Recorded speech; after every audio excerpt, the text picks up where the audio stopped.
Ubuntu एक सामूहिक जीवन पद्धती.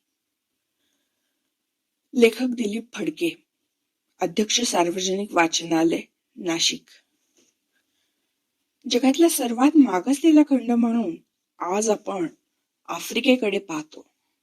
नायजेरिया, काँगो, इथिओपिया यासारखे मागासलेले देश, सतत चालणारी यादवी युद्धे, कुपोषणाचे बळी ठरणारी लहान मुले, असहाय्य महिला आणि वृद्धांची केविलवाणी धडपड ही आफ्रिकेच्या संदर्भातली आपल्या डोळ्यासमोर उभी राहणारी दृश्ये आहेत.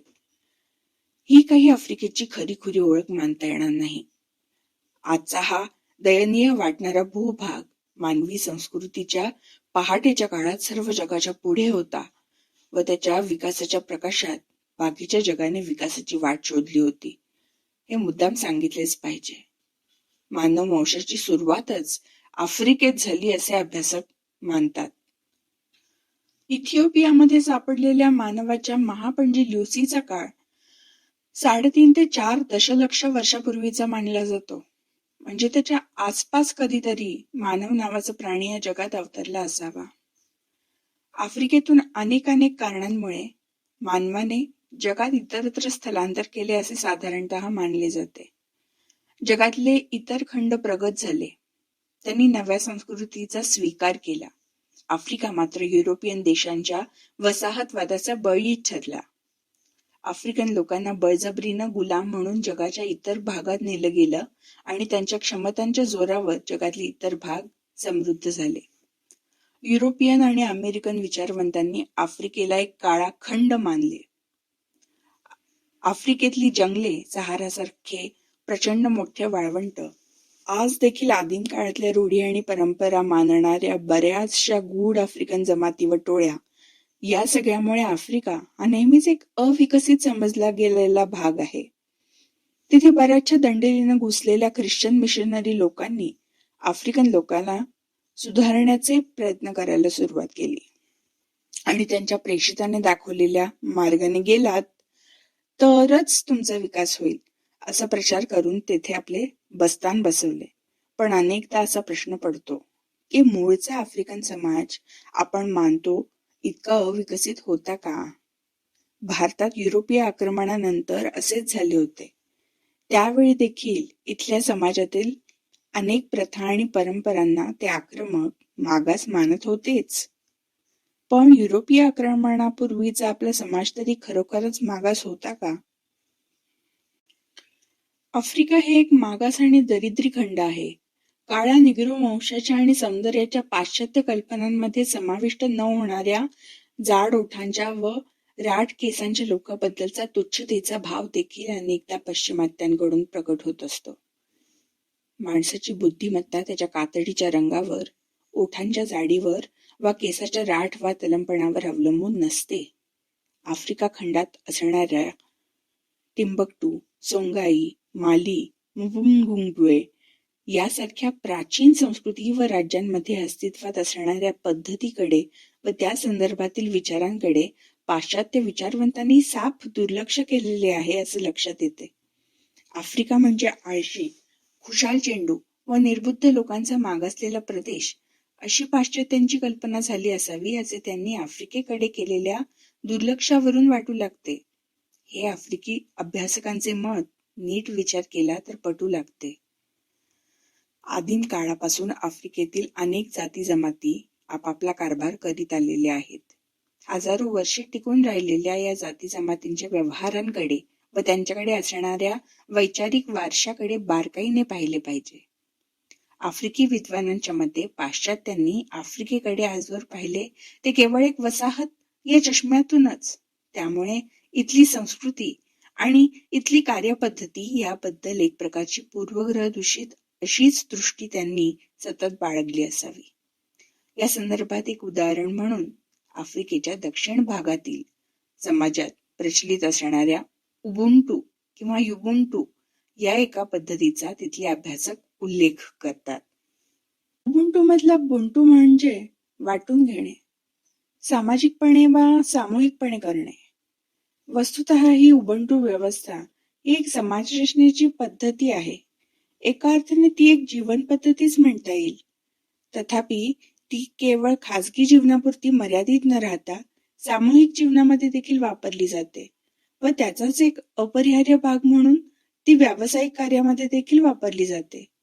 उबुंटू म्हणजे मानवता आणि उबुंटूच्या तत्वज्ञानात परस्पर सहाय्य आणि आदर, परस्परावलंबन, एकता, सामूहिक कार्य आणि जबाबदारी यांचा समावेश होतो. प्राध्यापक थॉडॉस मेटज यांच्या मते उबुंटू ही कल्पना आहे की एक माणूस इतर मानवांसोबत करुणा, क्षमा, औदार्य आणि आदरातिथ्य या गुणांद्वारे सुसंवादी नाते टिकवून ठेवू शकतो. प्राध्यापक लवमोर मगिबी या आफ्रिकन व्यवस्थापन तज्ञांनी सांगितले आहे की उबुंटूची 5 मुख्य मूल्ये आहेत.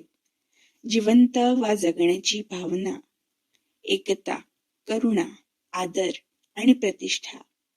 आजूबाजूला प्रचंड प्रतिकूल परिस्थिती असताना आपापसात कितीही मतभेद असले तरी आपल्या अस्तित्वासाठी आपल्याला एकमेकावर अवलंबून राहावे लागेल आणि त्यासाठी आवश्यक असणारे कौशल्य किंवा तंत्र आपल्याला आत्मसात करावेच लागेल. या नजरेतून गेल्या 3000 वर्षांमध्ये उबुंटूचे तत्वज्ञान विकसित होत गेलेले आहे. या पद्धतीची काही वैशिष्ट्ये सांगता येतील. कोणत्याही कार्यासाठी सर्व साधन सामुग्रीचा सामूहिकपणे एकत्रित वापर करण्याला प्रोत्साहन दिले पाहिजे. समूहामधल्या सर्वांनी परस्परांबद्दलची सहकार्याची व आदराची भावना वृद्धिंगत केली पाहिजे. म्हणजेच कोणत्याही प्रसंगाचा विचार एकट्याच्या स्तरावर न करता सामूहिक विचार करण्याची वृत्ती वाढवण्याचा प्रयत्न करणे आणि सर्व कार्ये, उत्सव, समारंभ, निर्णय यासारख्या प्रसंगांमध्ये संघटनेच्या अंतर्गत मध्यवर्ती ठिकाणी सामूहिक सहभागाची व अनौपचारिक विचार देवाणघेवाण सहकार्य वाढवणे. उबुंटू ही एक सामूहिक व सांघिक कार्यपद्धती आहे व आफ्रिकेतल्या अनेक जमातींमध्ये ती आज हजारो वर्षे वापरली जाते आहे.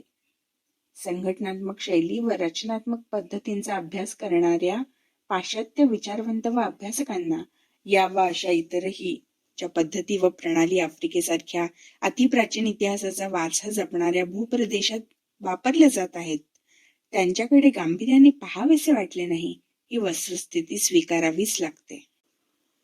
आफ्रिकन तत्वज्ञानातल्या मान्यता पावलेल्या कल्पना उबुंटू या संज्ञेतून व्यक्त होतात. झांबियाचे माजी प्रमुख डॉक्टर केनेथ कौंडा यांनी उबुंटूचे वर्णन आफ्रिकेतील मानवतावाद म्हणून केलेले आहे. ही एक सामाजिक आणि मानवतावादी संकल्पना आहे. उबुंटू हा शब्द वेगवेगळ्या स्वरूपात बहुतेक आफ्रिकन भाषांमध्ये आपल्याला पाहायला मिळतो. उबुंटू म्हणजे मी आहे कारण तू आहेस. खर तर उबुंटू हा शब्द उमंटू, न्युबमंटू, नंगाबंटू या झुलू वाक्यांशाचा फक्त एक भाग आहे. याचा शब्दशः अर्थ असा आहे की एखादी व्यक्ती केवळ स्वतःमुळे अस्तित्वात असत नाही. ती व्यक्ती असते जे कार्य ती व्यक्ती करू शकते ते फक्त इतरांच्यामुळेच तिला करता येते. त्या इतर लोकांमुळेच ती व्यक्ती कार्य करीत असते. उबुंटूची मुळे मानवतावादी आफ्रिकन तत्वज्ञानात आहेत. तिथे समुदायाची कल्पना ही समाजाच्या निर्मितीमधली एक मध्यवर्ती कल्पना आहे. उबुंटू तत्वज्ञानाचे मुख्य आधुनिक समर्थक आर्चबिशप डेसमंड टुटू आहेत. नो फ्युचर विदाउट फॉरगिव्हनेस या त्यांच्या पुस्तकात त्यांनी उबुंटू असलेल्या व्यक्तीचे वर्णन केले आहे. ते म्हणतात, इतरांसाठी खुले आणि उपलब्ध, इतरांना पुष्टी देणारे, योग्य आत्मविश्वास आहे असे केले आहे. या व्यक्तीकडे असलेला उबुंटू एका मोठ्या संपूर्णचा भाग असल्याने येतो. दक्षिण आफ्रिकेच्या वर्णभेदानंतरचे सत्य आणि सामंजस्य आयोग ज्याचे अध्यक्ष टुटू होते त्यांनी उबुंटू तत्वज्ञानातून घेतले होते. ते सांगतात, उबुंटू ही कल्पना आपण मनुष्य प्राणी असण्याच्या मध्यवर्ती कल्पनेबद्दल संबंधित आहे. एखादा माणूस उबुंटूचे पालन करतो आहे म्हणजे तो उदार, आतिथ्यशील आहे. तो मैत्रीपूर्ण आणि काळजी घेणारा आणि दयाळू आहे. त्याच्याकडे जे आहे ते इतरांमुळे आहे असे तो मानित असतो आणि माणुसकीच्या नात्याने तो इतरांशी जोडलेला असतो. एक व्यक्ती म्हणजे इतर व्यक्तींद्वारे असणारी एक व्यक्ती. उबुंटू असलेली व्यक्ती इतरांसाठी खुली आणि उपलब्ध असते. इतरांना सहाय्य करत असते. इतर सक्षम आणि चांगले आहेत याची तिला भीती वाटत नाही, कारण आपण एका समूहाचे घटक आहोत. या खात्रीतून ती सामूहिक भावना निर्माण होते. उबुंटूचे वर्णन पाश्चात्य भाषेत करणं खूप कठीण आहे. ते मानव असण्याचे सार आहे.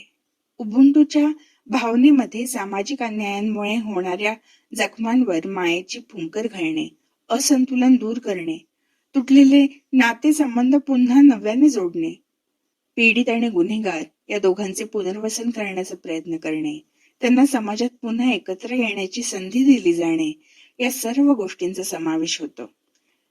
त्यासाठी विशाल मन आणि समोरच्या व्यक्तीबद्दल करुणाभाव असणे अत्यंत आवश्यक आहे. पाश्चात्य सभ्यता जे आणण्यात अपयशी ठरली ते उबुंटूने जगासमोर आणले. तो मानवी चेहरा जीवनाच्या प्रत्येक क्षेत्रात पाहायला मिळतो. उबुंटूचा अर्थ होतो एक मानवी सामाजिक कार्य, मानव साध्य करण्यासाठी मानवी पद्धती वापरण्याचे ध्येय. जरी या मूल्ये आणि पद्धतीचे बारकावे वेगवेगळ्या वांशिक गटांमध्ये भिन्न असले तरी ते सर्व एकाच गोष्टीकडे निर्देश करतात, तीही की एक अस्सल वैयक्तिक माणूस हा एका मोठ्या आणि अधिक महत्वपूर्ण संबंध सांप्रदायिक, सामाजिक, पर्यावरणीय आणि आध्यात्मिक जगाचा भाग असतो. आपल्या भगवद्गीतेमध्ये देखील हेच तत्व सांगितले आहे. तुझं माझं, छोटं मोठं असे भेद मनातून काढून टाका, मग सगळं तुमचं आहे आणि तुम्ही सर्वांचे आहात. ज्ञानोबा बाऊली देखील विश्वाचे आर्त माझे मनी प्रकाशले, अवघेची झाले देह ब्रह्म, आवडीचे वालभ माझे नाही कोंदाटले, नवल देखिले नभाकार घे माये. म्हणतात ते देखील यापेक्षा वेगळे काय आहे. धन्यवाद.